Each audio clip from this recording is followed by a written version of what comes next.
कृष्ण पृष्ठाय भूतले श्रीमते कृतदास अधिकारी इति नामिने नमो विष्णुपादाय कृष्ण पृष्ठाय भूतले श्रीमते भक्तिवेदांत स्वामी इति नामिने नमस्ते सारस्वते देवे गौरवाणी प्रचारिणे निर्विशेष शून्यवादी पाश्चात्य देश तारिणे। श्रील प्रभुपाद की जय, गुरु महाराज की जय, आप सब भक्त वृंद की जय, निताय गौतमानंदी हरे कृष्ण। ओम नमो भगवते वासुदेवाय, ओम नमो भगवते वासुदेवाय, ओम नमो भगवते वासुदेवाय। नारायणं नमस्कृत्यं नरं चैव नरोत्तमं देवीं सरस्वतीं व्यासं ततो जयते। गद्राज श्रीमद् भागवत की जय, श्रील प्रभुपाद की जय, गुरु महाराज की जय। ग्रंथराज श्रीमद् भागवत स्कंध 1 अध्याय 6 और श्लोक संख्या है 32 और 33, 32 और 33। मैं आवृत्ति करता हूँ, मेरे बाद कोई बढ़ा दीजिएगा। हरे कृष्ण। श्लोक संख्या 32 और 33।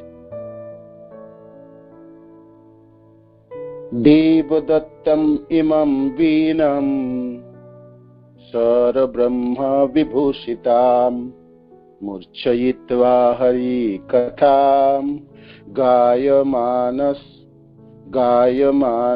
चरामि अहम्।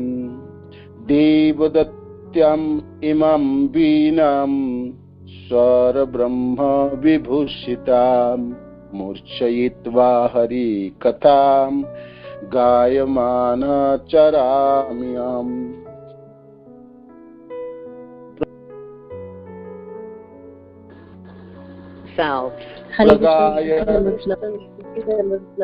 धन्यवाद माता जी।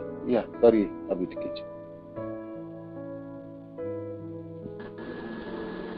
कीजिए। जी प्रभु जी, जी प्रभु जी। देवदत्तामिमां वीणां स्वरब्रह्म विभूषितां मूर्छयित्वा हरिकथां गायमानः चरामि अहम्। हरे कृष्ण। हरे कृष्ण प्रभु जी। हरे कृष्ण प्रभु जी, दंडवत प्रणाम। देवदत्ताम् इमां वीणां स्वरब्रह्म विभूषितां मुच्यतां हरिकथां गायमान चरामि अहम्। हरे कृष्ण प्रभु जी। हरे कृष्ण प्रभु जी। हरे देवदत्ताम् इमां वीणां स्वरब्रह्म विभूषितां मूर्छित्वां हरिकथां गायमानः चरामि अहम्। हरे कृष्णा। दंडवत प्रणाम सब भक्तवृंद को। देवदत्ताम् इमां वीणां स्वरब्रह्म विभूषितां मूर्छयित्वा हरिकथां गायमान् चरामि अहम्। हरे कृष्णा। दंडवत प्रणाम।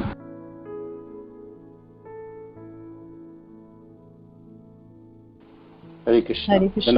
हरे कृष्ण। यस नंबर जी कीजिए। देवदत्तामिमां वीणां स्वरब्रह्म विभूषितां मूर्छयित्वा हरिकथां गायमाना चिरामि अहम्। हरे कृष्णा। दंडवत प्रणाम प्रभु जी। और कोई आवृत्ति करना चाहते हैं कर सकते हैं प्रभु जी में कोई। हरे कृष्णा प्रभु जी। हरे कृष्ण प्रभु जी, कीजिए। देवदत्तामिमां वीणां स्वरब्रह्म विभूषितां मूर्छित्वा हरिकथां गायमानाश्चराम्यहम्। हरे कृष्ण। धन्यवाद सबको, धन्यवाद, प्रणाम। शब्दार्थ और अनुवाद और तात्पर्य श्रील प्रभुपाद। देव पूर्ण पुरुषोत्तम भगवान श्री कृष्ण द्वारा दत्ताम प्रदत्त इमाम इस बिनाम बिना को स्वर स्वर बोल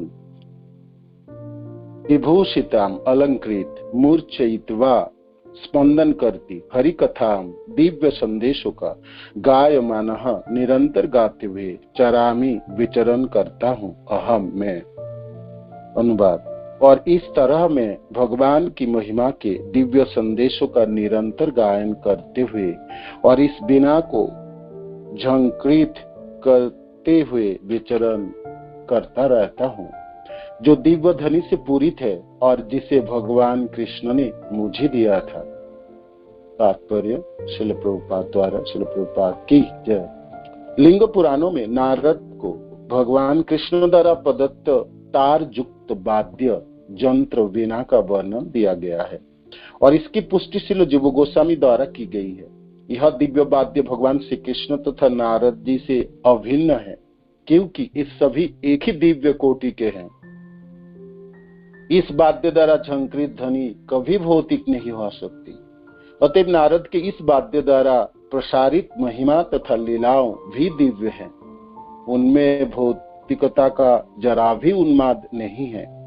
सप्तस्वर स सा रे गा मा पा धा नी, षडज ऋषभ गंधार मध्यम पंचम धैवत तथा निषाद भी दिव्य है और विशेष रूप से दिव्य गीतों के लिए हैं। ये भगवान के शुद्ध भक्त के रूप में श्री नारद देव भगवान द्वारा प्रदत्त इस वीणा के ऋण से सदैव उत्तीर्ण होते हैं, क्योंकि वो निरंतर उनके दिव्य जसों का गायन करते रहते हैं और इस प्रकार अपने उच्च पद पर अच्युत है। भौतिक जगत के स्वरूप सिद्ध व्यक्ति को भी श्रील नारद मुनि के पद चिन्ह का अनुसरण करते हुए सप्त स्वरों अर्थात सा रे गा मा आदि का व्यवहार भगवान की सेवा में उनकी महिमा का निरंतर गायन द्वारा करना चाहिए, जैसे कि भगवत गीता में पुष्टि हुई है। श्लोक संख्या 33। प्रगायत सवीर्यानि तीर्थपाद प्रिय सभा आहुत इव मे शीघ्रम दर्शनम याति चेतसी। प्रगायत इस प्रकार गाते हुए सवीर्यानि अपनी लीलाएं कृष्ण के लीलाएं तीर्थपाद भगवान जिनके चरण कमल समस्त पुण्य या पवित्रता के स्रोत हैं। तीर्थपाद प्रिय श्रवा सुनने में सुखद, आहुत बुलाया गया, इब मानो मैं मुझको शीघ्रम जल्दी ही दर्शनम दर्शन याति प्रकट होता है चेत से हृदय स्थल में।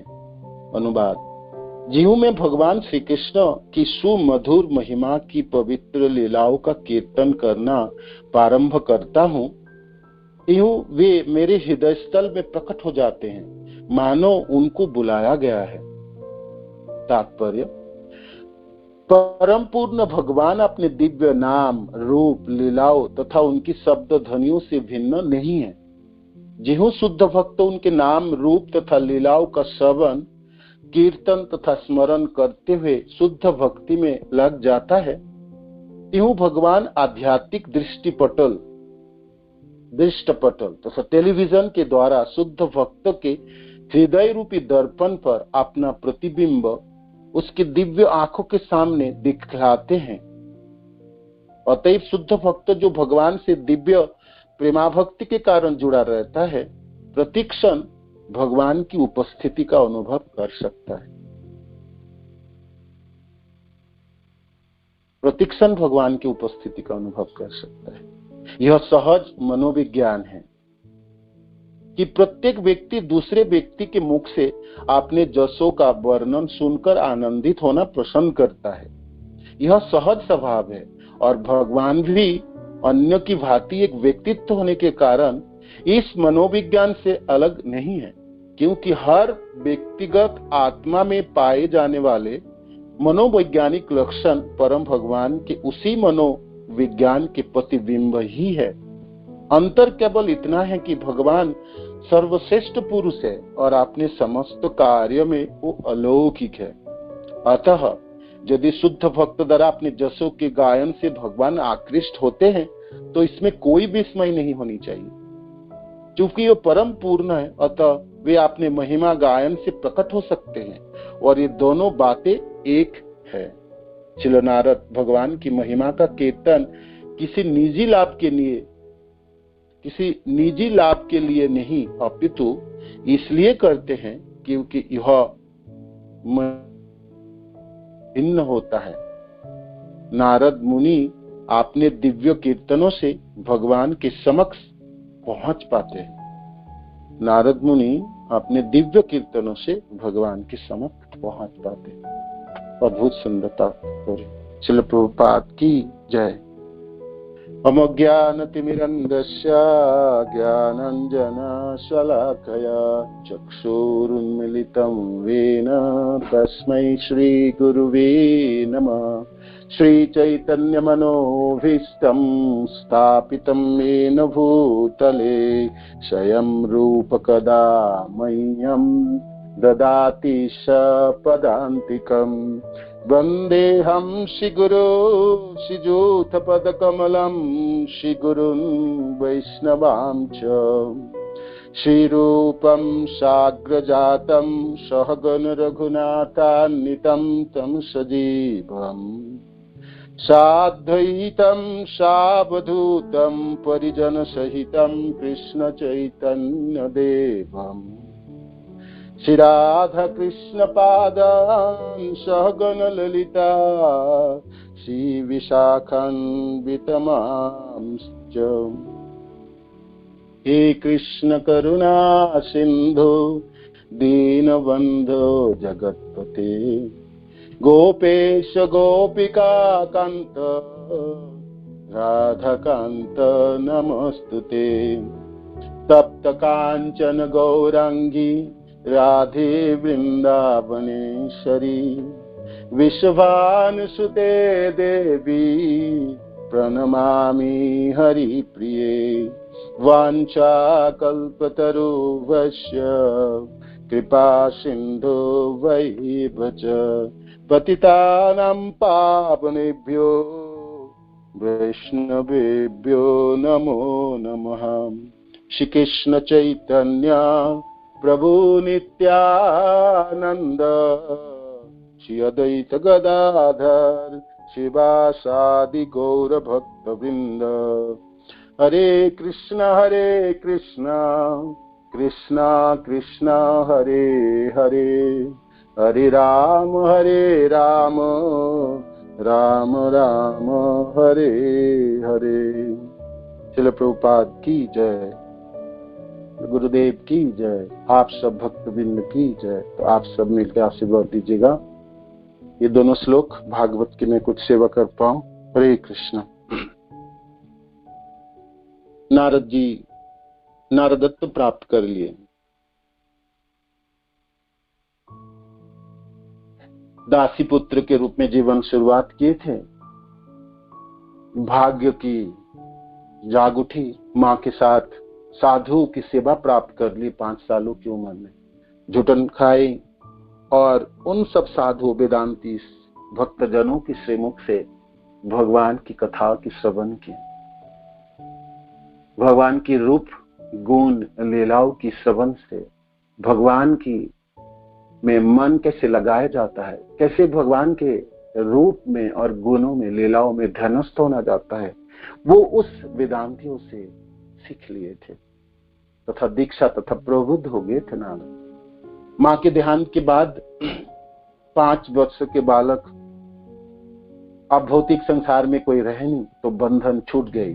पिता तो थे नहीं, भाई बहन कहीं नहीं, कोई सज्जनों में और कोई ना था, सिर्फ माँ ही था जो माई चल वसी, तो बालक नारद के लिए तो भौतिक बंधन चली गई और किसी के आश्रय ना लेते हुए वो निरंतर उत्तर दिशा में चलना शुरू किए। खेत खलियान पर्वत जंगलों को पार करते हुए चले जा रहे थे नारद जी, चले जा रहे थे। चलते चलते थक चुके, थकान के मारे जंगलों में प्रवेश किए, सरोवर में स्नान किए और जलपान करके थकान थोड़ा दूर हुई तो एक पीपल के वृक्ष में बैठे ध्यानस्थ हुए।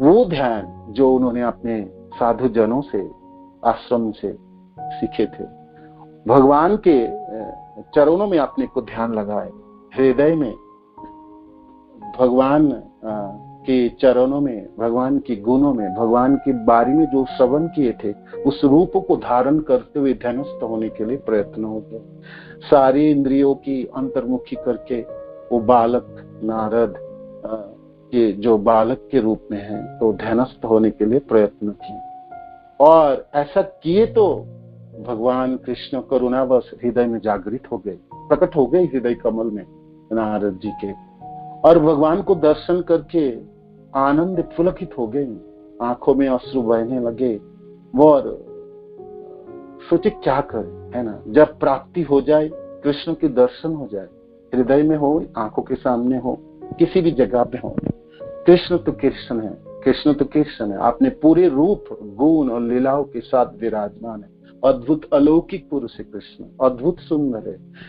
ऐसे दर्शन करके नारद जी आप्लावित हो गए, प्रेम से आंखों से अश्रु बहने लगे। नारद जी कहते हैं आंखों में अश्रु थे और मैं ना अपने को समझ पाया, ना मैं भगवान को ठीक से दर्शन कर पाया, और एक झलक दर्शन के बाद अचानक वो अदृश्य हो गई। जब वो रूप को मैं नहीं देख पाया दोबारा तो मैं आतुर हो उठा और मैं प्रयत्न करने लगा जब मैं दोबारा कैसे देख पाऊं। मैं अपनी पूरी इंद्रिया की, है ना, अंतर्मुखी करके सचेत होकर इंद्रियों को संयमित करके दोबारा उस रूप को देखने के लिए प्रयत्न किया, किंतु मैं नहीं कर पाया। तो ना कर पाने से मेरे मनों में अस्थिरता उत्पन्न हो गई और मैं अस्थिर हो उठा, आतुर हो उठे, है ना, कृष्ण को दोबारा देख पाने के। एक बार देख लिए तो भाई दोबारा देखने को तो मन करेंगे। थोड़ी सी समय में कृष्ण को कैसे देखेंगे? चरण देखेंगे, पीताम्बर देखेंगे या कानों में कुंडल देखेंगे? क्या देखेंगे और क्या छोड़ेंगे, है ना। और तो हृदय में प्रेम जागृत हो गए, प्रेमी जनों की अभिलाषाएं है, आतुरता है। तो मैं दिख ना पाया, मैं अस्थिर हुए। वीरान जंगलों में मैं अकेला बालक था, कोई ना था वहां और मैं अस्थिर था। मैं बिल्कुल सोच रहा था कि मैं क्या करूं, कैसे करके अपने मनों को निवेशित करके मैं भगवान को दोबारा देख पाऊं। उसी समय दैववाणी, मेघ गंभीर वाणियों से आकाश से सुनाई पड़ी मेरे को, जिहे निष्पाप बालक, इस जीवन में आप मेरे को दोबारा नहीं देख पाओ। मैंने आपको एक झलक दर्शा दिए इसलिए जो आप में आतुरता उत्पन्न हो जाए, मेरे को देखने की अभिलाषा जाग उठे, है ना, और मेरी प्रति भक्ति तथा सेवा संचालित हो पाए। आपके जीवन में अभी पूरी भौतिक जो इच्छाएं वो नष्ट नहीं हुई, लुप्त नहीं हुई, और मेरी प्रति जो सेवा है वो पूरी नहीं हुई, पूर्णता प्राप्ति नहीं हुई। इस वजह से इस जीवन में मैं तो और दर्शन, मेरी दर्शन और नहीं होगी बच्चे, और देख नहीं पाओगे। तो ऐसा कहते हुए फिर कहने लगे जे मेरी भक्ति में आप रत रहो, मेरी सेवा में रत हो जाओ, मेरी कथा कीर्तन में लग जाओ। जो मेरी भक्ति के रास्ते पे चल पड़ते हैं वो समय उनको नष्ट नहीं कर सकता है, काल उनको नष्ट नहीं कर सकता है ना।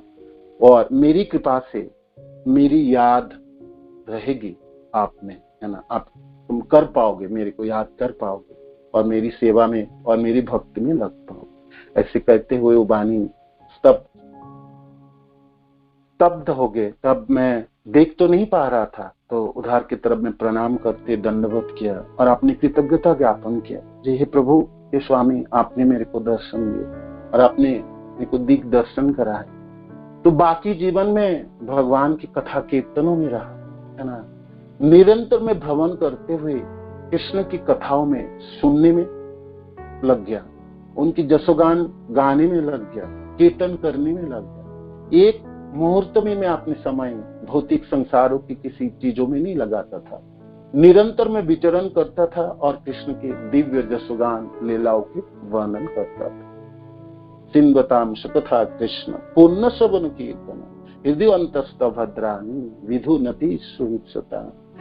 भगवान कृष्ण की कथा को सुनने मात्र से हृदय की जो कलमश है, जन्मों जन्मों की जो कलमश है, जो हृदय में संचित है, वो भस्मीभूत हो जाता है ना। ऐसे कथा सुनते सुनते मेरे को भक्ति उत्पन्न हो गई, है ना।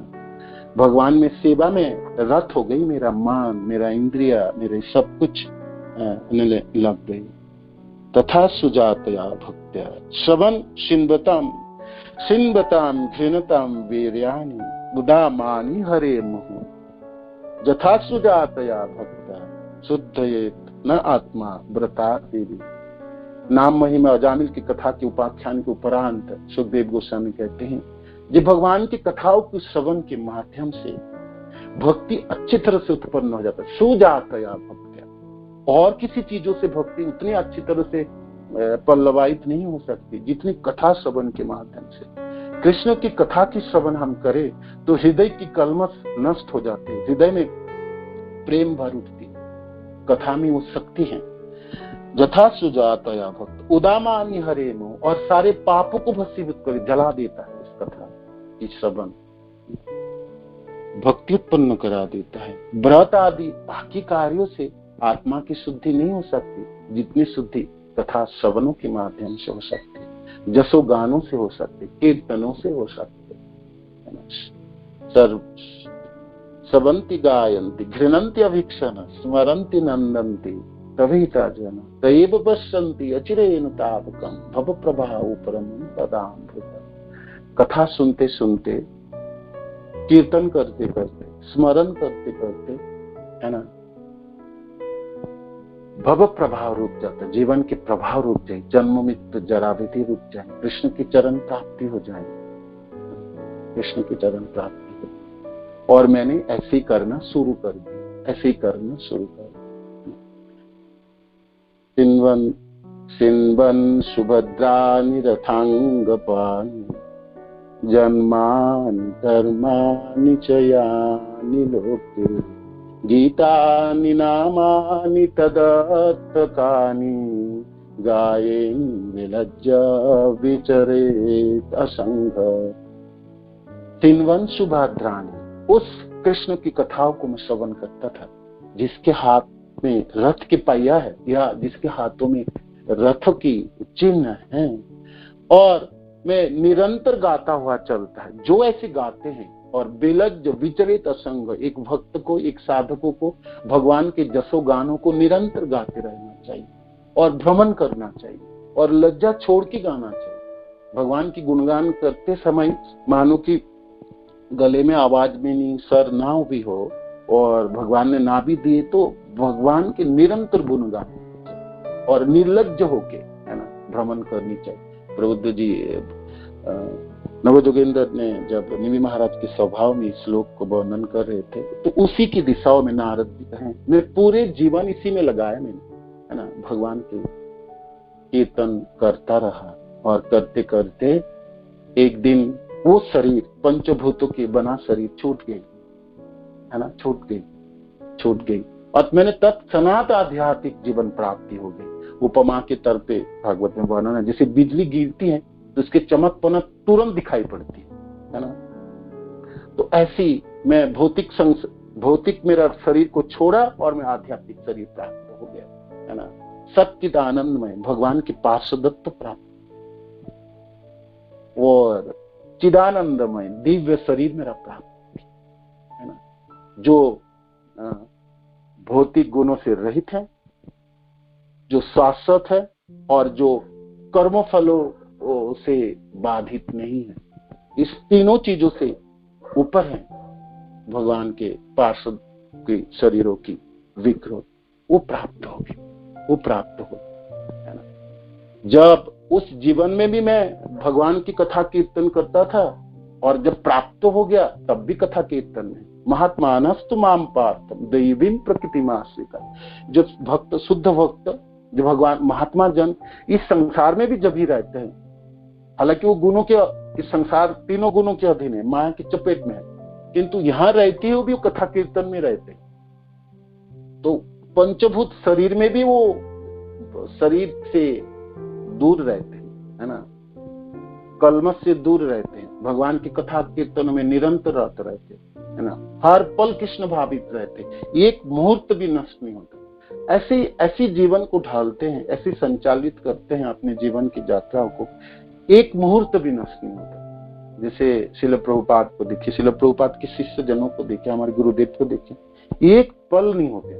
जैसे हम व्यास पूजा में गए तो भाई 1-2 दिन सेवा कर लिए थोड़ा बहुत, फिर दिल्ली वापस आ गए तो भौतिक कार्य आदि में लग गए। गुरुदेव के देखिए एक पल नष्ट नहीं, फ्रैक्शन ऑफ ए सेकंड खराब नहीं। आए व्यास पूजा से अलीगढ़ मंदिरों की कथा कीर्तन, गुरु के उद्बोधन, भक्तों के साथ मिलना, दोनों मंदिरों में आप पूरे ध्यान दीजिए, मानो कि दूर किसी व्यक्तियों को जरूरत नहीं है। श्रील प्रभुपाद को हमने देखा तो नहीं, आचार्य जनों को तो नहीं देखे, हमने गुरुदेव को तो देखा अपनी आंखों से, देखते हैं, बातें करते हैं, एक पल भी नष्ट नहीं, 100% कृष्ण भावना भावित रहते, है ना, एक मुहूर्त नष्ट नहीं होते। किसी भी समय आपने सोचे गुरुदेव ने कभी कृष्ण भावना भावित से वंचित ना, हर पल कृष्ण केंद्रित, कृष्ण के लिए कार्य करते हैं, है ना, कृष्ण केंद्र में हर पल हर समय।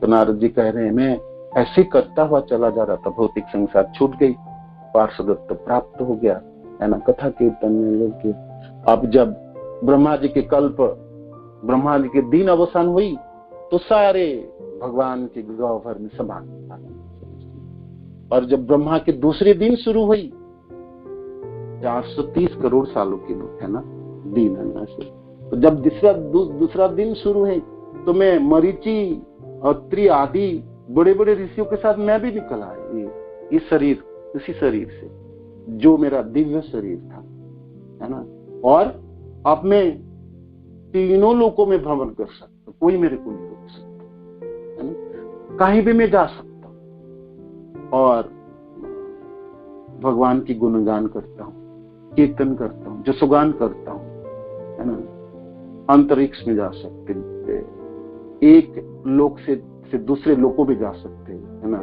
जनलोक, धरती, स्वर्ग, तपलोक, जनलोक, ब्रह्मलोक, तल, अतल, वितल, नारद जी कहीं भी जा सकते। 4 मुख वाली इस ब्रह्मा के ब्रह्मांड में भी जा सकते हैं, और अनगिनित ब्रह्मांड है ना, भगवान की भौतिक सृष्टि में अनगिनित। किसी ब्रह्मांड में तो 8 मुख वाले ब्रह्मा, किसी में 12 है, किसी में 16 है, यहाँ तो 14 भुवनों की ब्रह्मांड है, किसी में 28 भुवनों की है, किसी में 36 की, ऐसे करके बढ़ता है। अनगिनित ब्रह्मांड है, उसमें अद्भुत वैचित्रता, अद्भुत सब लोक है, अद्भुत सब जीव है, सर्वत्र विराजमान हो सकते, कहीं भी जा सकते, अबाध गति है नारद जी की, उनको कोई विमानों की जरूरत नहीं, किसी सहारे की जरूरत नहीं, खुद जा सकते और तुरंत जा सकते, अद्भुत गति है, मनों की गति से भी भाग सकते हैं नारद जी, है ना, निरंतर कथा कीर्तन करते हैं।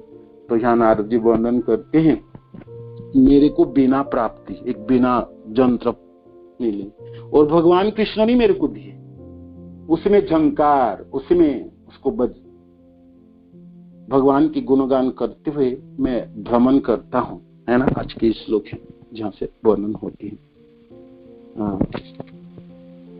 देवदत्तम इमं वीणा, भगवान कृष्ण ने मेरे को दिए वीणा, इस वीणा भगवान कृष्ण ने दी, है ना, मेरे को, और इसमें सर ब्रह्म विभूषितम, इस वीणा से जो सर निकलते हैं वो भी दिव्य है। नारद जी कहते मेरा शरीर दिव्य हो गया, मैं शाश्वत हो गए, भगवान की जीवेर स्वरूप है, कृष्ण नित्य दास, भगवान की सेवा में निरंतर लग गया, है ना। मैं तो ऐसे ही चाहता था पूरे जीवन में, दासी पुत्र के रूप में जब मैं अपना जीवन अतिबाहित कर रहा था, तब भी मैं अपने पूरे जीवन को मैंने लगाया, है ना, हर पल कृष्ण भावना भावित रहता था। तो इसलिए शरीर छोड़ते समय भी कृष्ण याद आए, जम जम बाप स्मरणम तेजंति कलेबरम तम तमे व्यतिकंते सदा तद्भाव भावित। जैसी भावना होगी ऐसी प्राप्ति होगी। अंतकाले च मामेम स्मरण मुक्त कलेबरम सब प्रयाति, है ना, जो प्राप्ति होती है जाति नास्त्र संशय, उसमें संशय नहीं होनी चाहिए। केवल मेरे को याद करो, मेरे को प्राप्ति करोगे, मेरा स्वभाव प्राप्त करोगे, मेरे धाम प्राप्त करो, मेरी जैसे शरीर प्राप्त करोगे, दिव्यता प्राप्ति होगी। नारद को नारदत्व प्राप्त होगी। और आज देखिए कहते हैं, व्यासदेव जी से कह रहे थे, मैं बिना बजाते हुए जो भगवान कृष्ण ने मेरे को प्रदान किया है और घूमता हूँ, हरि कथा कहता हूँ, है ना, और इस बिना में जो धनी निकालती है, अनाहत धन शब्द होता है। एक होता आहत, जो इस भौतिक संसार के धनी है ना, सर, प्राणियों से सर निकालता है, यंत्रों से भी, वाद्य यंत्रों से सर निकालती है। तो ये तो बजाना पड़ता है, यहाँ पर सीखनी पड़ती है भौतिक संसार में। और कभी कभी इस वाद्य यंत्रों के धनियों की और आपने गले में जो सर है जो भगवान ने दिया, उसको लोगों ने भौतिक कार्यों में भी लगाते हैं। जैसे फिल्मी गाना गाएंगे, मनोरंजन करेंगे, दूसरे को मनोरंजन कराएंगे। किंतु जो भगवान के भक्त हैं, जो भगवान की सेवा में निरत है, वो निरंतर अपने सब चीजों को भगवान में लगाते हैं, कृष्ण के गुणगान में लगाए। सर है, गले की आवाज है, तो कृष्ण के गुणगान करेंगे, गाएंगे, कीर्तन करेंगे, है ना। क्या भगवान कृष्ण को संतुष्ट करने के लिए, रिझाने के लिए, है ना, अपनी संतुष्टि के लिए नहीं, या अपना कोई धन या अपना कोई जस प्रतिपत्ति कमाने के लिए। भौतिक संसार में किसी को भाई प्राप्ति हुई भी, सर कोई वाद्य यंत्र बहुत अच्छे तरह से आता है, उसको चालन करना, बजाना आता है, तो वो भौतिक जस प्रतिपत्ति धन आदि के लिए लगाता है। तो भगवान के शुद्ध भक्त तो सब कुछ कृष्ण के जसगान के लिए, कृष्ण की संतुष्टि के लिए लगाते, तत्पर रहते हर पल जो मैं कृष्ण को कैसे संतुष्ट कर पाऊं। तो नारद जी कहते इस बिना से जो सर निकलते हैं, अनाहत शब्द है ना, वो अपने आप चलती है बात, उसपे नारायण शब्द उच्चारित होती, कृष्ण शब्द निकलती है, माने दिव्य है। तो बिना भी दिव्य है, उसपे से जो सर निकलती वो भी दिव्य है। नारद जी के हाथ भी तो दिव्य है, जो अंगुलियां है वो भी तो दिव्य है। क्या अद्भुत सुंदर स्वरूप है, अद्भुत सुंदर है नारद जी, देखने में बहुत सुंदर है ना। इस संसार में ऐसा कोई नहीं है जो आप उसकी सुंदरता है ना? कोमल सौम्य मूर्ति है और निरंतर भगवान के जसोगान में है, तो आनंद की स्फुरन होती है, उसके शरीरों में पुलक छाई रहती है हमेशा। तो आप सोचे नारद जी सामने खड़े होंगे तो क्या प्रभाव होगी। भगवान के एक शुद्ध भक्त की सुगंध, उनकी प्रभाव, उनकी छटा चारों तरफ व्याप्त होते हैं। किसी जगह में नारद जी पधार गए तो सारे लोगों की कल्याणी माने भाग्य जाग उठेंगे। नारद जी अद्भुत हैं, किसी भी लोक में जा सकते, जहां भी जाएं सब लोग तत्सनात खड़े होते हैं, सम्मान आदि करते हैं। तो नारद जी कहते हैं ये मैंने प्राप्त कर ली, भगवान की कृपा से प्राप्त कर, भगवान की सेवा से प्राप्त कर लिए और वन भगवान की सेवा में नियुक्त हो गए। चलिए प्रभुपद के तात्पर्य हम पढ़ के आपको सुनाए थे इस श्लोक में। ये जो भी कुछ प्राप्ति है ना, जो स्वर है, गाने गा सकते हैं कोई व्यक्ति, कोई मीठा बोली उनको दिया गया है, तो वो भगवान के लिए व्यवहार करना चाहिए। हर चीज भगवान के लिए व्यवहार करनी चाहिए, है ना। श्रील नारद मुनि के पद चिन्हों का अनुसरण करते सप्तस्वरो अर्थात एक साथ व्यवहार भगवान की सेवा में, उनके महिमा में निरंतर गायन द्वारा करनी चाहिए। भगवान आपके सर दिए तो उसको फिल्मी गानों में और भौतिक किसी गानों में नहीं लगानी चाहिए, है ना। भगवान दोबारा नहीं देंगे। ये मनुष्य जीवन इसीलिए दिया गया कृष्ण की सेवा के लिए, इंद्रिया इसीलिए प्राप्त है कृष्ण की सेवा के लिए, सर इसीलिए प्राप्त हुई कृष्ण की कीर्तन करने के लिए। इसमें हम वंचित हो जाएं तो बड़ा मुश्किल है, दोबारा मिलने वाला नहीं है। सततम कीर्तयन्त माम यतन्तश्च दृढ़व्रता नमन्तस्यन्त च माम भक्त्या नित्य युक्त उपासते। निरंतर कीर्तन करता है मेरा भक्त, मेरे बारे में करता है और किसी बारे में नहीं करता, और किसी चीजों में इसका मन नहीं रहता है ना। तो श्रील प्रभुपाद लिखते हैं ये गीता में तो ऐसे ही वर्णन है, भक्त तो हमेशा उनके सब कुछ कृष्ण के लिए निछावर करता है। नारद जी ऐसा करता हुए सर्वत्र घूमते विचरण करते हैं, है ना। क्या अद्भुत है ना। जब किसी ब्रह्मांड में प्रलय हो जाए तो नारद जी के लिए क्या फर्क, दूसरे ब्रह्मांड में जाएंगे। अच्छा, दूसरे ब्रह्मांड नहीं है, भौतिक संसार सारे प्रलय है, तो नारद जी वैकुंठ चले जाएंगे।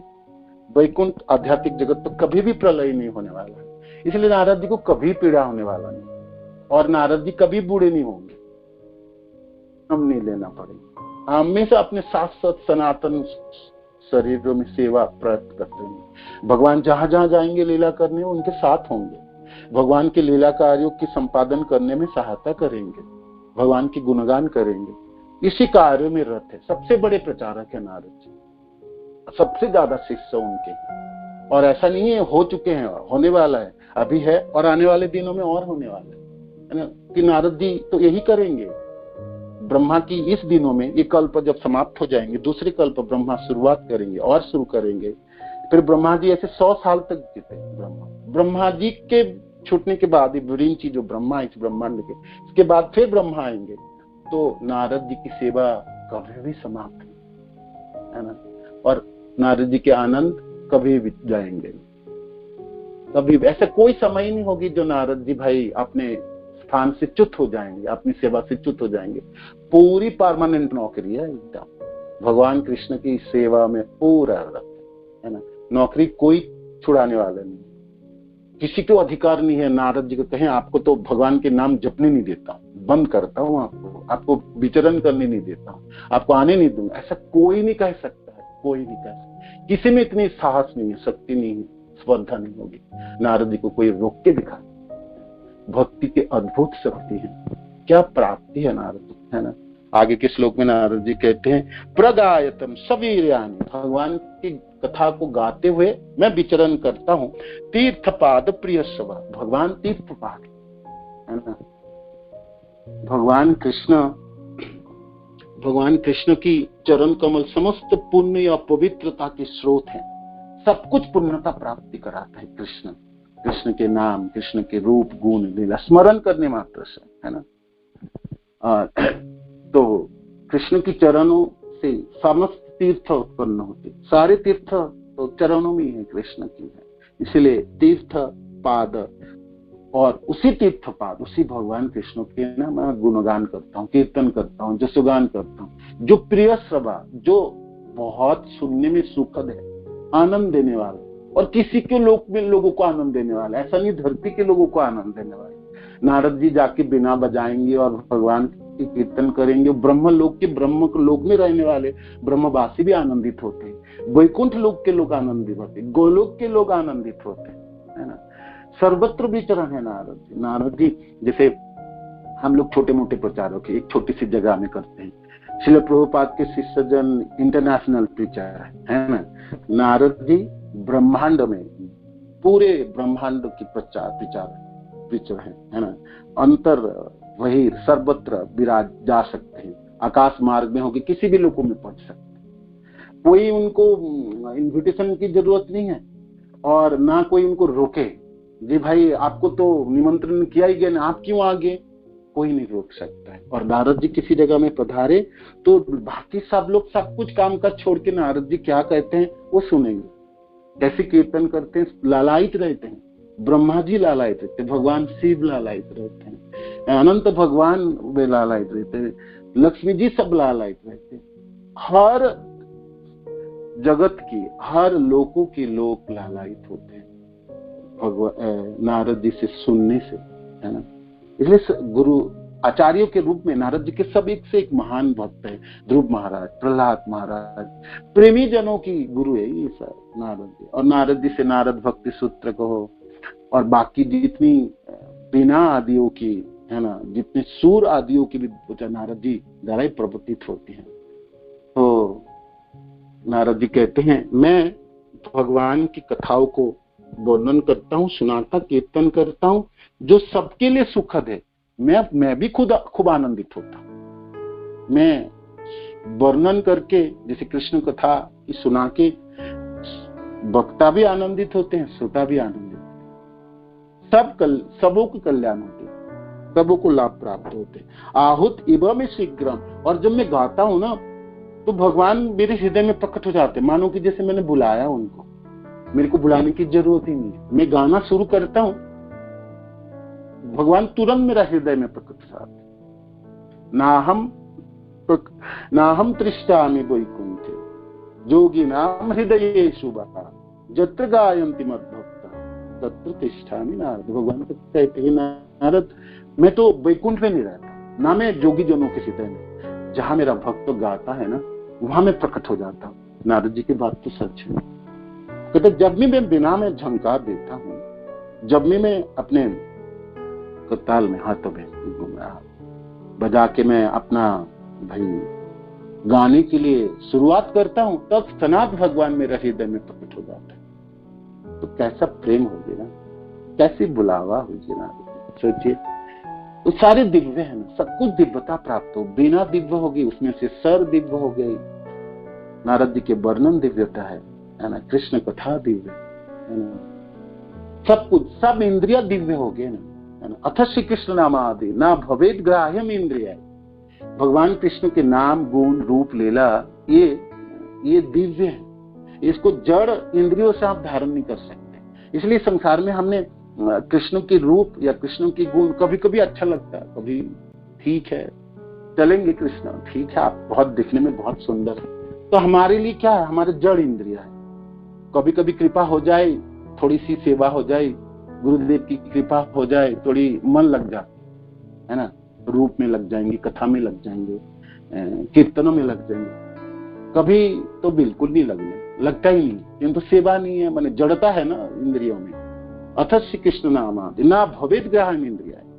आप इस इंद्रियों से इसको पकड़ नहीं सकते है ना। सेवन मुख्य जीवा, सेवा शुरू कर देंगे ना है ना, जीवा से आपने हरिनाम का उच्चारण करें, महामंत्र को उच्चारण शुरू कर देंगे, कृष्ण प्रसाद प्राप्त करेंगे और अपने पूरे इंद्रियों को सेवा में नियुक्त कर देंगे, तो फिर इंद्रिया में दिव्यता उत्पन्न हो जाती है। जैसे नारद जी अपने दिव्यता उत्पन्न कर लिए थे है ना, और करके अब शाश्वत सनातन सेवा में नियुक्त हो गए। ऐसे हम सब भक्तजन भी हमारी इंद्रियों को सेवा कार्य में रख करके हम इनको दिव्य बना सकते है ना, जिससे भगवान कृष्ण के नाम गुण रूप लीला को धारण कर सकते, टेलीविजन जैसे धारण करते हैं। इस श्लोक के तात्पर्य में श्रील प्रभुपाद इसमें बहुत सुंदर उदाहरण देते। जे भाई देखो, हर व्यक्ति की गुणगान होता तो वो व्यक्ति, सब व्यक्ति, यहाँ पर कोई भी व्यक्ति चाहता है जे मेरा कोई जसगान हो, गुणगान हो, दूसरे लोगों ने अच्छा बहा भी दे, क्या चवनपुर, क्या अच्छा सेवा किया आपने, बहुत अच्छा, तो मन प्रफुल्लित हो जाता है। हर व्यक्ति के मन प्रफुल्लित होता है। तो भगवान भी एक व्यक्ति है ना, भगवान पत्थर थोड़ी है और ना कोई जड़ है। भगवान में हृदय में भी भावना है ना, और अच्छी तरह से सोचते हैं, विचारते हैं है ना, आदान प्रदान करना चाहते हैं कृष्ण, तो जीवंत है कृष्ण। और थोड़ी है गोलोक में है कृष्ण, पता नहीं बहुत दूर है, कब होंगे। भगवान एक व्यक्ति है और हमारी जैसी भावना और जैसी हम चाहते हैं ना, जैसी चाहत हमारी है, कृष्ण को भी कृष्ण भी चाहता है मेरे को कोई गुणगान करे, मेरे को अच्छा लगता है। कृष्ण अलौकिक पुरुष है, अद्भुत सुंदर है।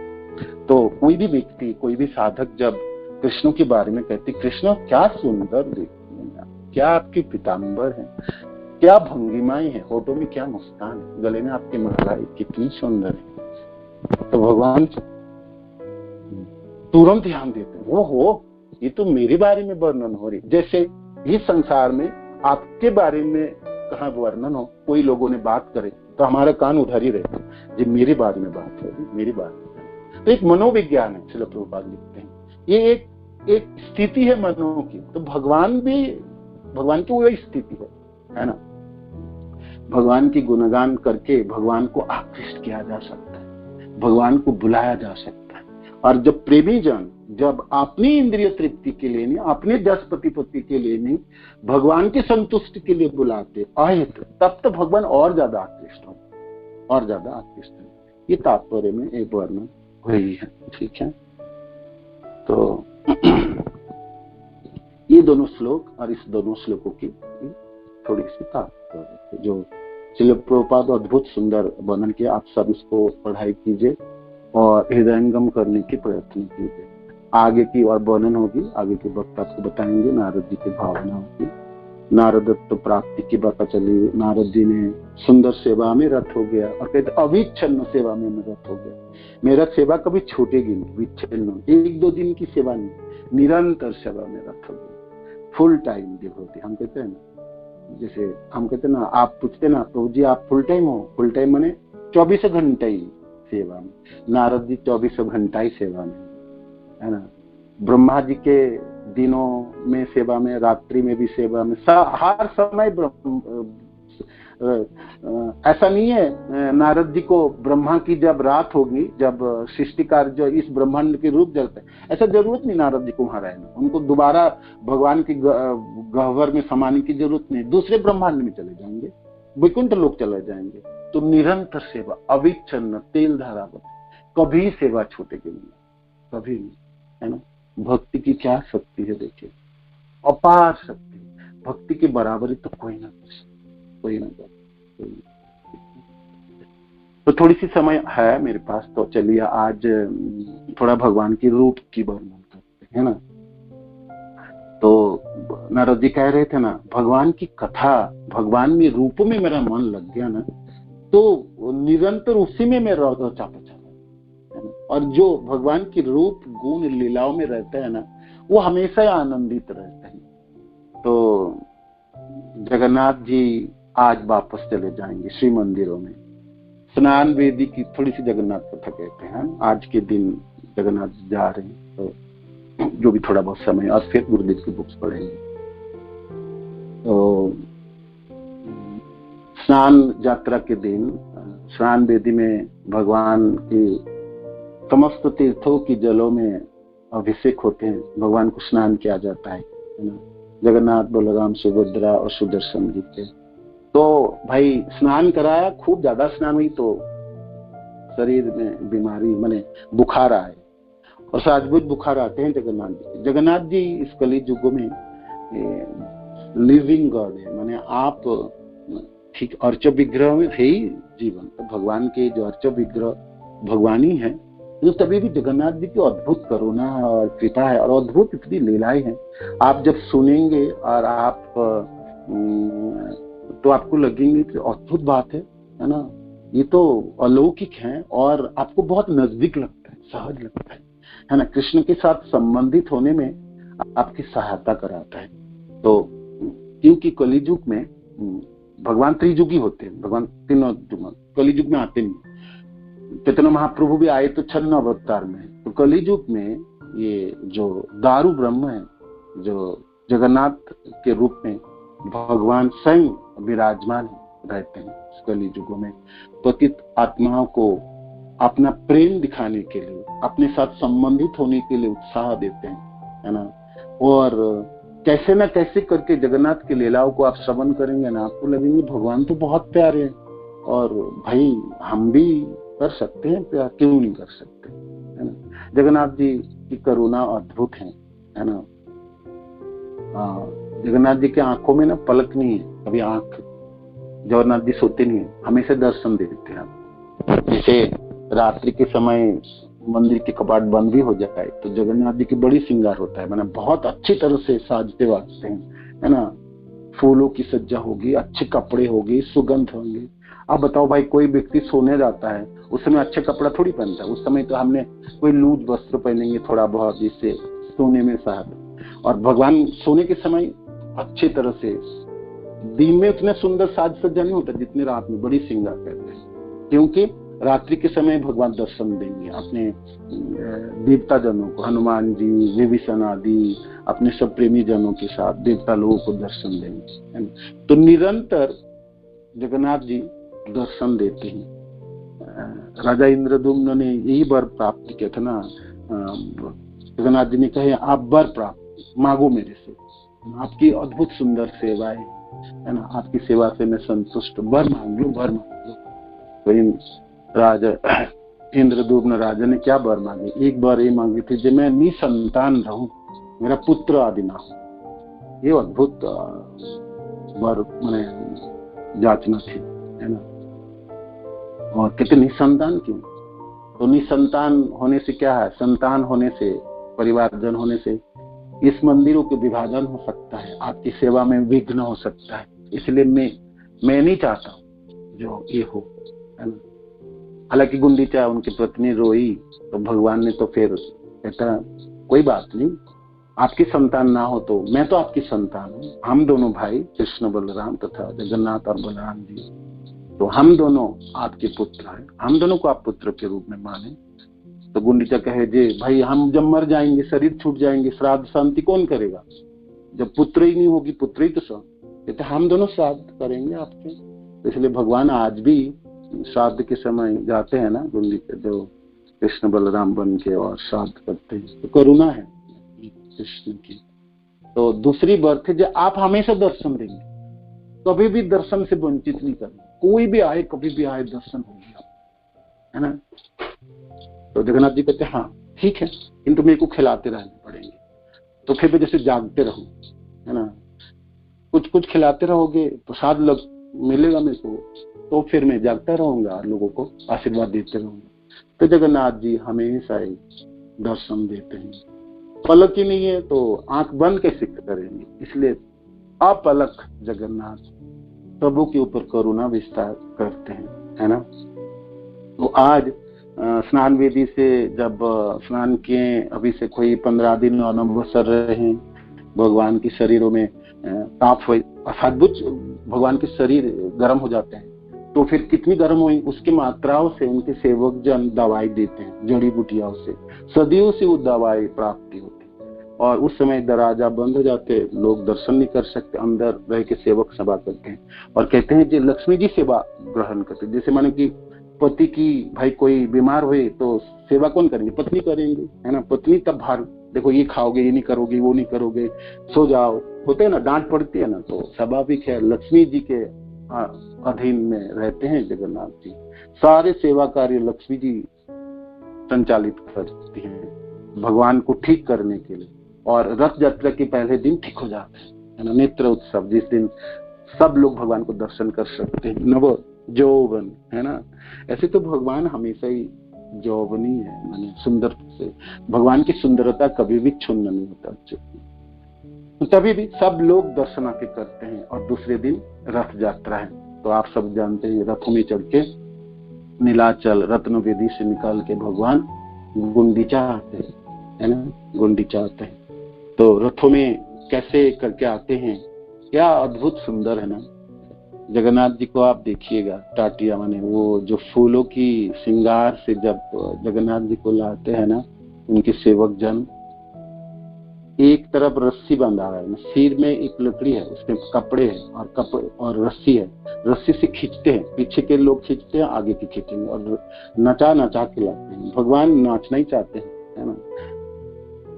विश्वासु के तथा विद्यापति के जो सबर पत्नियों की जो वंशधर है ना, उन्हीं के हवाले रहते हैं भगवान। इस रथों की 12 दिन रथ यात्राओं के समय, है ना, उन सबों की सेवा है, सबर जाति की सेवा अंगीकार करते हैं भगवान। साधारणतः किसी मंदिरों में, विष्णु मंदिरों में आप देखेंगे ब्राह्मणों की सेवा होती है, ब्राह्मण लोग सेवा करते हैं, वेद मंत्र पढ़ाया जाता है और कितनी निष्ठा के साथ होती है। किंतु आप देखें रथयात्रा के समय सब सबर जाति के लोग, है ना, और अपना है मानते हैं, भगवान जगन्नाथ उनको अपना मानते हैं, वो अपने मानते हैं, और कितनी अवलीला है, उन्हें कितनी सहज सरल और स्वाभाविक रूप में सेवा करते हैं। भगवान के खींचते नाचा नाचा के लाएंगे, तब थक जाएंगे, भगवान के हाथों के ऊपर ही थोड़ा सा ऐसे हो क्या विश्राम करते हैं, है ना। भगवान पृथक नहीं मानते अपने से, है ना, वो नहीं, तो सबर जातियों की सेवा का अंगीकार करते। ये भी जगन्नाथ की एक करुणा है, सब तरह के लोगों की सेवा अंगीकार करे। तो गुंडीचा पदार्थ, गुंडीचा तो वृंदावन है ना, नीलाचल तो द्वारकापुरी है और गुंडीचा वृंदावन है। जगन्नाथपुरी वो तीर्थ है जहाँ तीनों धाम विराजमान है, माधुर्य की वृंदावन विराजमान है, ऐश्वर्य की द्वारकापुरी विराजमान है, जो मेन मंदिर श्री मंदिर है वो द्वारकापुरी है, जो गुंडीचा वो वृंदावन धाम है, और औदार्य धाम है जो नवद्वीप महाप्रभु की, ये जो हरिदास ठाकुर की जो समाधि मंदिर आदि हैं, जहाँ हमारी इस्कॉन मंदिर है, वो जगह है, वो सब है ना, वो नवद्वीप धाम तथा उदार्ज धाम है। तो तीनों धामों की सम्मिलित रूप है ये जगन्नाथपुरी, है ना। तो जब रत्नवेदी से निकाल के ये जो 9 दिन रहते हैं वहां पर गुंडीचा में, तो महावेदी कहलाते हैं।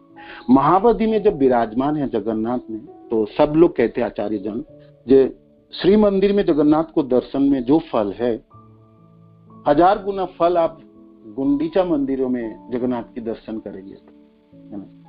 आड़फ दर्शन कहलाते हैं।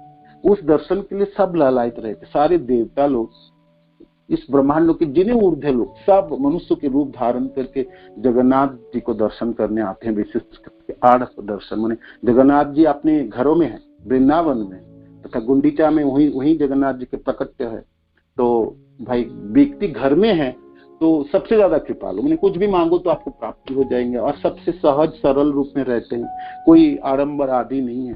तो आड़प दर्शन 1000 गुना ज्यादा फल देने वाले हैं। तो भाग्य है आपके जीवन में, तो कभी भी आप जगन्नाथपुरी जाके आप इसको प्राप्त कर सकते हैं।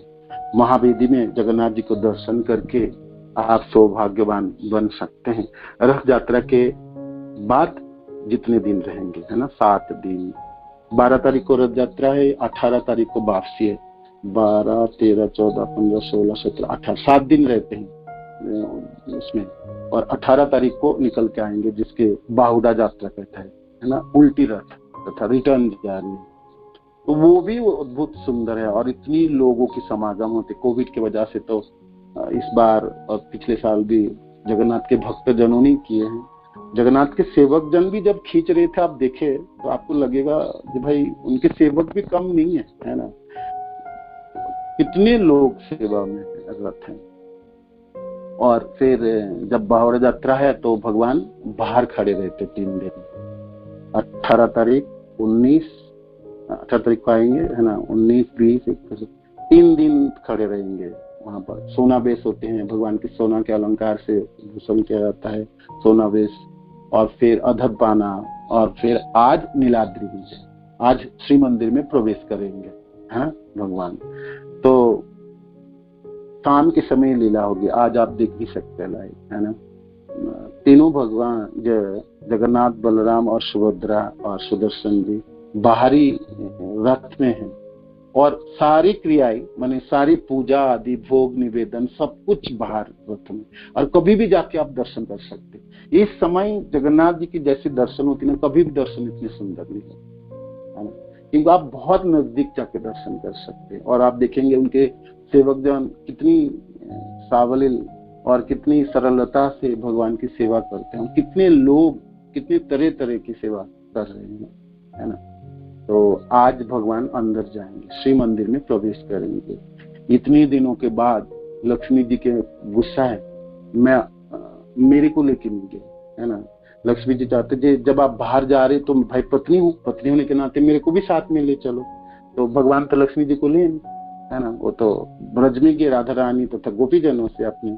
तो लक्ष्मी जी को गुस्सा है, तो 5वां दिन जाके देखते जैसे हेरा पंचमी है, लक्ष्मी जी गुस्से में अपने दल को लेके जाते हैं, रथ को तोड़ के आते हैं। और फिर आज भगवान जब प्रवेश करना चाहेंगे तो बलराम जी को जाने दे देंगे, सुभद्रा जी को भी अंदर जाने दे देंगे, भगवान को रोक देंगे, या आपको नहीं अंदर आने देंगे, आप मेरे को क्यों लेके नहीं गए, है ना।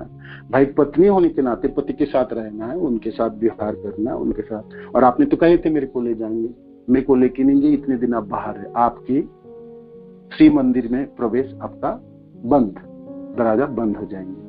तो लक्ष्मी जी के सेवक और भगवान जगन्नाथ के सेवकों के बीच वार्तालाप होगी, तरह तरह के तर्क होंगे, भगवान में क्या गुण है, लक्ष्मी जी में क्या गुण है, लक्ष्मी जी कैसे सेवा करती हैं, और भगवान कितना प्रेम करते हैं, कितने नालायक बन गए, छोड़ छाड़ के चले गए, और कोई ध्यान ही नहीं अपनी पत्नी को। भाई पत्नी को ध्यान होना चाहिए ना, इतने दिन बाहर रहते, कोई खोज खबर लिए कुछ नहीं। तो तरह तरह के उल्हाना देंगे लक्ष्मी जी के सेवक जन, बहुत सुंदर वो होते। कभी आप जगन्नाथपुरी में रहें और आज के दिन नीलाद्रि विजय के समय, तो फिर वो सब बातें भी सुन पाएंगे, और सेवक जनों गा के भी सुनाते हैं, जो देखो मेरा लक्ष्मी में क्या गुण है, और जगन्नाथ जी के सेवक सुनाएंगे मेरे जगन्नाथ में क्या गुण है। तो ऐसे बहुत अनुनय विनय होगी, तर्क वितर्क होगी, बातें होगी। जगन्नाथ जी आप सोचे पत्नी को मनाना है तो कुछ तो करनी पड़ेंगे, तो रसगुल्ला मंगाएंगे, रसगुल्ला है ना, मिठाई, और मिठाई भेजेंगे, अपने सेवक जन मिठाई लेके देंगे। जो जगन्नाथ जी ने भेजा आपके लिए है, तो रसगुल्ला मिठाई देखते हैं, उपहार देखते हुए लक्ष्मी जी का मन थोड़ा सा शांत होता है। इतने क्रोध में थे आप, जे प्रभु ने मेरे लिए उपहार दिए। और भाई पत्नी को साड़ी अगर अलंकार आदि दे दो, मिठाई आदि दे दो, तो फिर गुस्सा तो ठंडा हो ही जाएंगे। जगन्नाथ जी ठीक जानते, भगवान एक व्यक्ति है, मनुष्यों की जैसा वृत्ति है। यहाँ से प्रभुपाद लिखे ना तात्पर्य में, है ना, ऐसी मनोभावना चलती है। पत्नी को रिझा लेते ही है, मान लेती है लक्ष्मी जी। जगन्नाथ जी को प्रवेश अधिकार प्राप्त हो जाता है, दरवाजा खोल जाते हैं, सिंहद्वार की भगवान सिंहद्वार होते हुए प्रवेश करेंगे। और उसी समय लक्ष्मी जी की जो स्वर्ण मूर्ति है, स्वर्ण लक्ष्मियां हैं, तो भगवान के साथ होंगे, दोनों की पति पत्नी के मिलन होगी। और लक्ष्मी जी हाथ पकड़ के अपने पति को स्वर्ण सिंहासन में विराजमान करेंगे। आए आप्यायन होगी, है ना, भगवान विराजमान हो जाएंगे आज। तो ये सुंदर लीलाएं होती है, तो देख सकते हैं कभी भी। गुरुदेव की कृपा से हम एक बार गए तो वहां पर दर्शन किए थे सभी जगन्नाथपुरी में। जगन्नाथ भगवान की जय। तो आज शाम के समय ये लाइव उड़िया टीवी में चलती है, कलिंगा टीवी में भी चलती है, आप देख सकते हैं। बहुत सुंदर इस दृश्य को अनुभव कर सकते हैं। इस साल आप हम लोग ना भी गए तो भाई लाइव तो देख पाए, और सब क्रिया आप देख पाए। मैंने वीडियो भी भेजा अपने ग्रुप में, जैसे सोनाबेस की है, अधर पाना आदि दर्शन हम, ठीक है। जगन्नाथ भगवान की जय। हरे कृष्ण। तो अब गुरु महाराज की बुक्स पढ़ लेते हैं, इसमें हरिनाम जप आदि की है। तो रात्रि लीला है, जो संयोग प्रेम के रूप में, तो ये लीला स्मरण है। और भगवान कृष्ण इससे पहले खिड़की से निकल के आए छिपके। यशोदा मैया ने सुलाने की सब कुछ बंदोबस्त कर दिया। दास जो सेवक हैं वो सब बाहर है, सेवा में नियुक्त हैं। तो भगवान जल्दी जल्दी सेवक को कहते, सब अपनी सेवा हो गई, चलो, तो दरवाजा बंद कर देते हैं और सेवक सब बाहर हैं, भगवान के पहरादार आदि हैं। तो भगवान कृष्ण अब राधा रानी से मिलने के लिए खिड़की से निकल के आए। यानी इससे पहले जो प्रदोष लीला है उसमें भगवान ऐसे करके आए, और इतने समय के बाद राधा रानी से मिलन हो रहे, तथा वो वियोग की प्रेम है। अभी राधा कृष्ण जो है जुगल जड़ी है, हमारे मनों में होगे जब भाई भगवान कृष्ण कर क्या रहे, है ना। ये तो एक इस प्रकार की कोई करते भी हैं, कोई छिपके है, माँ ने सुला दी और छिपके आगे। तो राधा रानी कृष्ण ही है ना, और कोई नहीं है, स्वयं कृष्ण ही, कृष्ण ही राधा रानी के रूप में। राधा कृष्ण एक आत्मा दुई देहधरी, अनन्य विलस्य रस आस्वादन करी। भगवान एक अलौकिक पुरुष है, अद्भुत सुंदर है। भगवान में अनगिनत गुण है, उनमें से उनकी करुणा और भक्त वत्सलता अद्भुत है। करुणा भगवान की सर्वोपरि। तो मानो कि भगवान की करुणा से कोई मूर्ति बनाया जाए, माने कोई स्वरूप धारण कर, वो राधा रानी है। इसमें करुणा ही करुणा, करुणा करुमयी करुणा भरित सनक सनातन बरनी प्रचलित। राधा रानी करुणामयी है, माने भगवान कृष्ण की करुणा से बनी मूर्ति मंत्र है। तो इसीलिए आप राधा और कृष्ण को देखते समय आप ये मत सोचिए राधा रानी तो स्त्री हैं और कृष्ण एक पुरुष हैं। ठीक है, रस आस्वादन के लिए दोनों शरीर धारण तो किए हैं और करते हैं लीला, किंतु है तो दोनों एक ही है। चलिए कोई बात नहीं।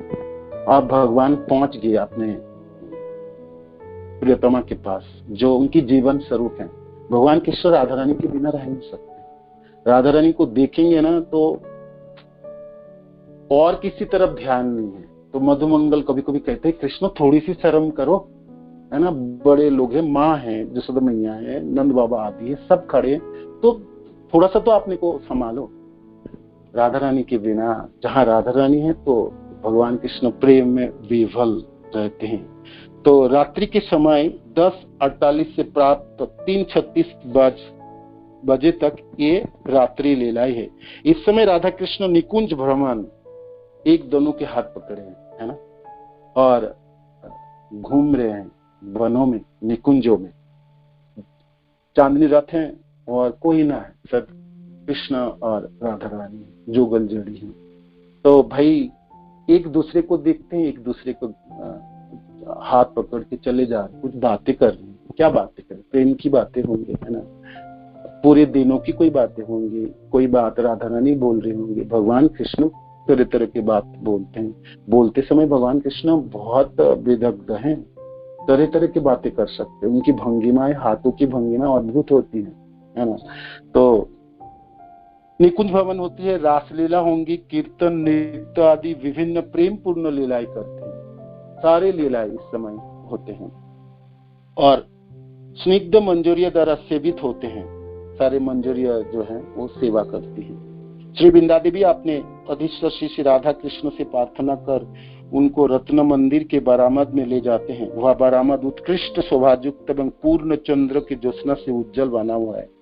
उनके मध्य भाग में कंचन वेदी पर उनके विराजमान कराया जाता है। वह वेदी सूक्ष्म वस्त्र द्वारा आच्छादित एवं जमुना की पवन भी शीतल है। तब सखिया द्वारा लाई हुई विचित्र कुसुम अलंकार, माला, तांबूल, गंध, व्यंजन या शीतल जल से वृंदा देवी निजे शिष्य राधा कृष्ण की यथोचित सेवा करती है। फूल की मालाई, अलंकार आदि, सुगंध आदि, है ना, सब सेवा में, तांबूल आदि सब सेवा में नियोजित है। और कृष्ण उठते हैं और अपनी रमणियों के साथ मृदु मृदु स्वर से गान करते हुए प्रति वृक्ष, प्रति लता एवं प्रति कुंज की प्रदक्षिणा करते करते भ्रमण करने लगते हैं। भगवान सारे वृक्षों को आलिंगन करते, दर्शन करते, चांदनियों की रातों में शोभा को देखते हैं और बातें करते हैं और फिर गुनगुनाने लगते हैं। कृष्ण गुण गान करती है। गोपियों के साथ श्री कृष्ण वन में प्रवेश कर आनंद पूर्वक विहार करने लगते हैं। कृष्ण श्री राधा, ललिता, विशाखा आदि सहित गाते हुए नृत्य करने लगते हैं। भगवान नृत्य करने में बहुत दक्ष हैं और चंद हैं भगवान कृष्ण के नृत्य में। उनकी पाँव की भंगिमा अद्भुत है और नृत्य कला की जनक है कृष्ण, है ना। समस्त संगीतों की, समस्त राग की, नृत्य आदि की तो सब सृष्टा है कृष्ण। तो भाई उसमें दक्षता होगी तो उसमें क्या विस्मय है। तो नृत्य करने लगती। कृष्ण अपने नृत्य कौशल दिखाते हैं। देखो मैं कैसे नाचता हूँ। भगवान आनंदित है, अपने निजी प्रियजनों के साथ है ना, राधा रानी के साथ है, ललिता, विशाखा आदियों के साथ। भगवान सावली है, सच्चंद है। तो भगवान कहते देखो मैं कैसे नाचता हूँ, मैं अच्छा नाचता हूँ, है ना। नाचने के बाद पूछेंगे मेरा नाच कैसे थे, माने आप बढ़ावा दो। श्रील प्रभुपाद कहते हैं ना, हर व्यक्ति अपने गुणगान सुनना चाहते हैं, है ना। भगवान भी एक व्यक्ति है, वो भी यही चाहता है कि मेरी गुणगान करे। मैं नृत्य करके दिखाया तो मेरी कोई बढ़ावा दे, है ना। तो कौशल दिखाते, वो बेग से घूमते हुए नृत्य करते हैं। घुमरी बहुत तेजी से घूमते हैं। रास मंडल में गोपियों के मध्य में कृष्ण के अनेक मूर्तियां विराजमान हो जाती हैं। अनेक अनेक तालों पर अब कृष्ण ने सभी गोपियों सहित नृत्य प्रदर्शित किया। कितने भी ताल, कितनी भंगिमा होगी, है ना, सब के साथ नृत्य प्रदर्शित किया। नृत्य के उपरांत कृष्ण श्री राधा सहित भोजन कर केली मंदिर में प्रवेश करते। इस मंदिर के चारों द्वार खुले हुए हैं। वह जमुना के वायु से शीतल है, करोड़ों सूर्य के प्रकाश जैसे उज्जवल। और अगर धूप से सुगंधित इस पर कोमल गदिया बिछी हुई है। ऊपर से सूक्ष्म वस्त्र या पुष्प की पंखुड़ियों से आवृत है तथा नाना प्रकार के छोटे मोटे इधर उधर तकिया लगे हुए हैं। ऐसी सज्जा पर कांता के साथ कृष्ण शयन करते हैं, तो पालंग के साथ स्थित छोटे छोटे खटेला पर ललिता विशाखा दोनों ओर बैठकर अपने ईश्वर और ईश्वर ईश्वरी श्री राधा कृष्ण को तांबुल अर्पण करने लगते हैं। सायं लीला, प्रदोष लीला एवं रात्रि लीला की जोग पीठ केंद्र बिंदु श्री श्री राधा गोविंद मंदिर है, जहाँ राधा गोविंद मंदिर भगवान की लीला निरंतर चलती है। भाग्यवान जन दर्शन करेंगे, देखेंगे, देखते ही प्रभावमान चलते हैं दिव्य वृंदावन। श्री भक्ति विनोद ठाकुर कहते हैं कि इस लीला ध्यान की समय साधक की चेतना श्री चैतन्य महाप्रभु की शिक्षा तक के निम्नलिखित श्लोक, जो अंतिम श्लोक है, 8वां श्लोक है। आश्लिष्यपादरातं पिनुष्टमाम अदर्शनम मर्महतं करोतु वा यथा तथा विदधातु लम्पटो मत्प्राणनाथास्तु स एव नापर। एकमात्र श्री कृष्ण के अतिरिक्त मेरा कोई प्राणनाथ नहीं है और वे मेरे लिए यथानुरूप ही बने रहेंगे, चाहे वो मेरा गाढ़ आलिंगन करे अथवा दर्शन ना देकर मुझको मर्माहत करे। वे लंपट कुछ भी क्यों ना करे, वे तो सभी कुछ करने में पूर्ण स्वतंत्र है, क्योंकि श्री कृष्ण मेरे नित्य प्रतिबंधित रहित आराध्य प्राणेश्वर है। एक साधक श्रद्धा से आरंभ करके शनै शनै प्रेम के स्तर तक पहुंचता है। भक्ति की अवस्था का यह क्रम श्री चैतन्य महाप्रभु के शिक्षाष्टक के 8 श्लोकों से सीधे सीधे संबंध है। अर्थात श्रद्धा से के स्तर पर शिक्षाष्टक का प्रथम श्लोक चेत दर्पण मार्जन कहता है कि साधक को नाम जप से होने वाले 7 लाभों पर श्रद्धा होनी चाहिए। इसी प्रकार प्रत्येक भक्ति अवस्था शिक्षाष्टक के श्लोक के साथ क्रमबद्ध चलती है। उसी भक्ति अवस्था के अनुरूप साधक को अष्टजाम लीला में से लीला विशेष का ध्यान करना चाहिए। जैसा एक साधक जो श्रद्धा के स्तर पर है, उसे निशांत लीला के ध्यान करनी चाहिए।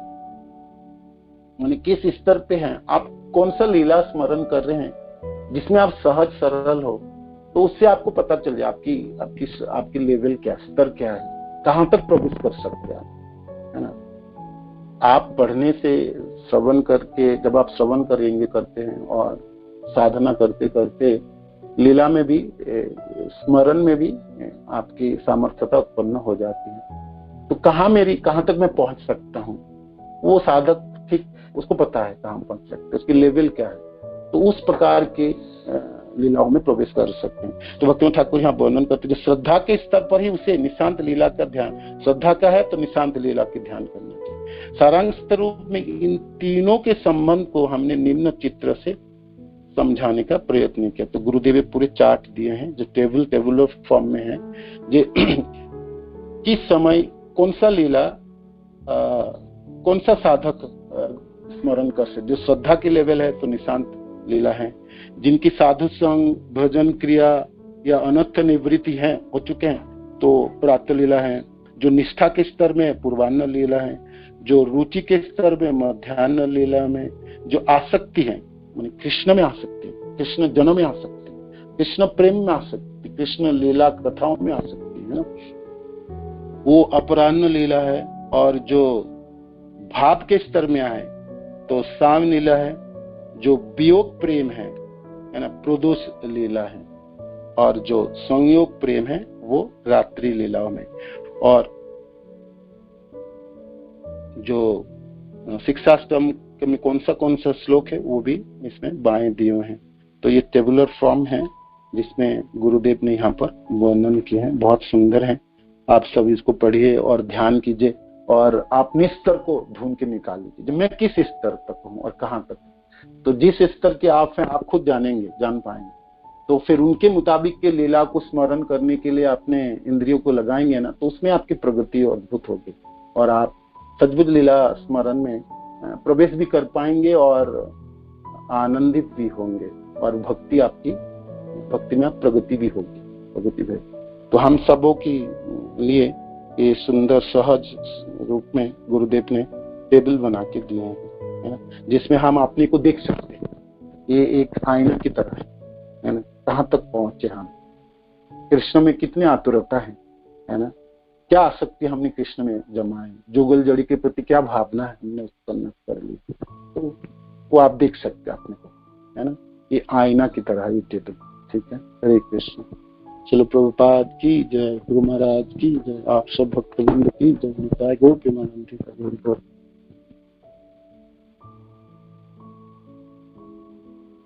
themselves.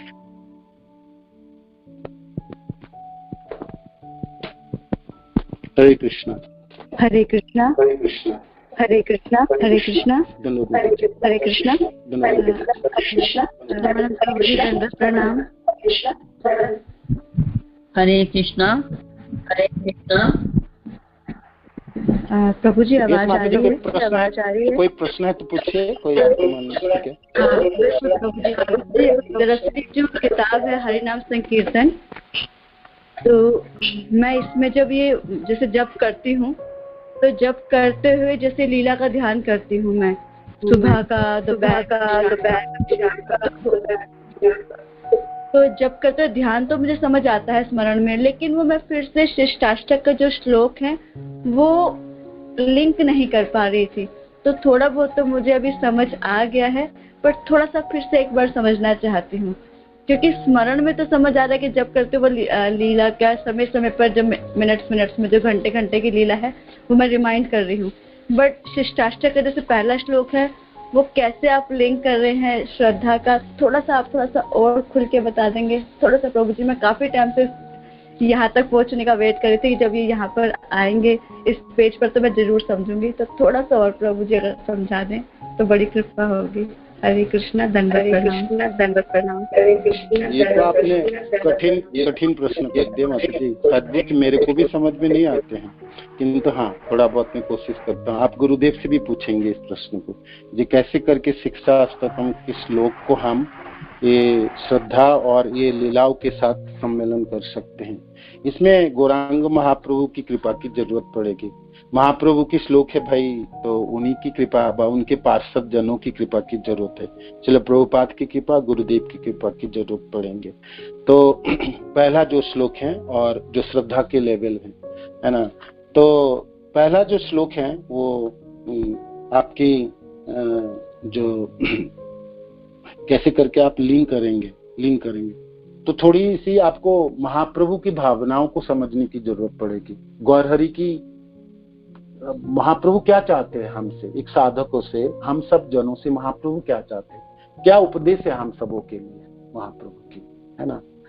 कृष्ण स्वयं भक्त के रूप में आए तो संकीर्तन आंदोलन के माध्यम से उन्होंने हरिनाम की प्रचार किया। हरिनामों के प्रति हमारी कैसी भावना होनी चाहिए, कैसी हमारी लालसा होनी चाहिए, वो महाप्रभु ने वर्णन किया। जी भाई, मनुष्य जीवन प्राप्त हुई तो ये जीवन सिर्फ कृष्ण के लिए, कृष्ण के सेवा के लिए है, कृष्ण जनों की सेवा के लिए है।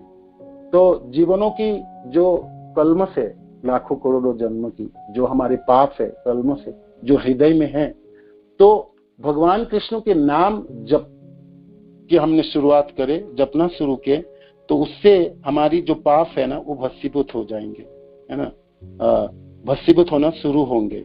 और एक सेकंड है, इस श्लोक को निकाल के आपको थोड़ा सा प्रथम श्लोक को बताता हूँ। जब हमने गुरुदेव की बुक्स पढ़ रहे थे ना, अध्याय 6 चैतन्य महाप्रभु की शिक्षा में, उसमें भी श्रील गुरुदेव ने वर्णन किए हैं, बताए जी इस श्लोक को कैसे करके हमको समझना है, और इसमें इस श्लोक में विषय वस्तु क्या है वो सहज सरल भाषाओं में वर्णन है। जैसे चेत दर्पण मार्जनम भव महादावाग्नि निर्वापन, तो इस श्लोक में 7 विशेषताओं का वर्णन आता है ना। अथवा श्री कृष्ण नाम संकीर्तन से हमें निम्न 7 लाभ प्राप्ति होती है। जब हम नाम जप करते हैं तो हमने ये लाभ प्राप्ति, ये 7 लाभों की बारे में गुरुदेव ने यहाँ वर्णन, अपने हृदय मार्जन हो जाएंगे, महादावाग्नि संसार के जो ताप है, तीनों ताप नष्ट होंगे, और जो हरिनाम संकीर्तन हमारे जो शीतलता प्रदान करेंगे इस तापों से, विद्यावधु जीवनम, हरिनाम संकीर्तन आध्यात्मिकता रूपी वधु का जीवन है, आनंद को बढ़ाने वाले हैं। प्रतिपदम पूर्णामृतम, संकीर्तन प्रत्येक क्षण कृष्ण प्रेम रूप अमृत का आस्वादन करवाने हैं। और श्री कृष्ण के पवित्र नाम का संकीर्तन हमारी सारी कामनाओं से मुक्त कर हमें उसमें स्नान करवाता है। तो ये श्रद्धा के लेवल पे जब पहुंचता है, श्रद्धा क्या है? श्रद्धा शब्द विश्वास करी सुदृढ़ निश्चय कृष्ण भक्ति कइले सर्व कर्म कृत है। चैतन्य चरितामृत में कविराज गोस्वामी कहते ये श्रद्धा है। कृष्ण की भक्ति करने से आपके सारे कार्य होंगे। तो भक्ति की शुरुआत है जे में कृष्ण की भक्ति है भाई, प्रीति पूर्वक सेवा शुरुआत कर रहा हूं मैं, है ना। मेरा जीवन की गुरुदेव की कृपा से और भक्त जनों की कृपा से मेरे को भक्ति के बीज प्राप्त हुई और मैं थोड़ी सी श्रद्धा उत्पन्न हुई, तो मैं तो क्या है, उससे मैं कृष्ण की भक्ति करूंगी। श्रद्धा शब्द विश्वास करी सुदृढ़ निश्चय, निश्चय है ये कृष्ण की भक्ति करने से मेरा सब कुछ प्राप्ति हो जाए। मेरे को और कुछ करने की जरूरत नहीं है, मेरे को और किसी जगह पे जाने की जरूरत नहीं, और किसी देवी देवताओं के पास जाने की जरूरत, और कोई साधन भजनों की जरूरत। कृष्ण भक्ति है करनी, कृष्ण के तरफ हम निछा बनेंगे। तो कृष्ण भक्ति कइले सर्व क्रम कृत है, ये श्रद्धा है ना, ये श्रद्धा है। हालांकि कोमल श्रद्धा है, ठीक है। जब हम हरिनाम करते रहेंगे, सेवा संचारित करते रहेंगे, गुरुदेव के आदेशों का पालन करते रहेंगे, और ऐसे करते करते एक दिन श्रद्धा दृढ़ होगा और फिर हमने दूसरे स्तर में आके पहुंच जाएंगे। तो ऐसे करके लिंक करने की प्रयत्न कीजिए। जी मेरे को भक्ति, जब मेरी शिक्षा गुरु मेरे को भक्ति में लाए, जो मेरे काउंसलर हैं कितनी कृपा किए, मेरे को हरिनाम प्रदान कराए और मेरे को गुरुदेव से मिलाए, तो वो सब भक्तजनों को याद कीजिएगा तो आप समझ पाएंगे, है ना। चैतन्य महाप्रभु आपने 8 श्लोकों के माध्यम से आपको भक्ति की शुरुआत से लेकर अंतिम दशा तक प्रेम के स्तर तक ले जाएंगे। तो शुरुआती में एक साधक अपनी श्रद्धा को प्राप्त करता है। क्या श्रद्धा? अपने काउंसलर से, अपने शिक्षा गुरुओं से और अपने कृष्ण भक्त जनों से श्रद्धा रखता है, और वो विश्वास करता है कि मैं हरिनाम करने के लिए उनको लगाया जाता है, और वो उसको करना शुरू करता है। कोई प्रश्न आता है तो उसको उत्तर वो मांगते हैं, और थोड़ी वो जाके काउंसलर से अपने से पूछते हैं जी ऐसा कैसे है, कैसे जप किया जाए, कब जप किया जाए, तो सब उनकी श्रद्धा विकसित होती है। तो ऐसे करके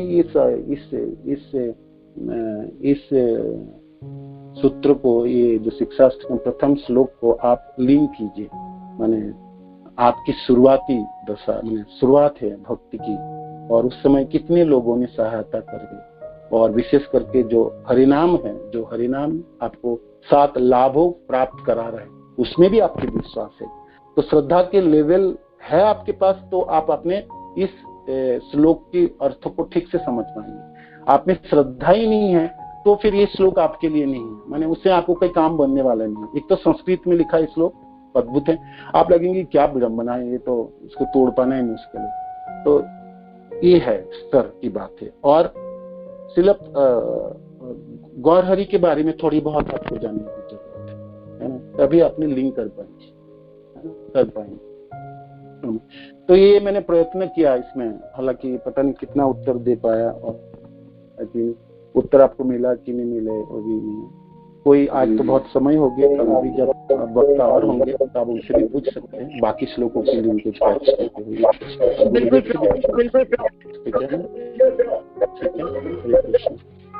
धन्यवाद धन्यवाद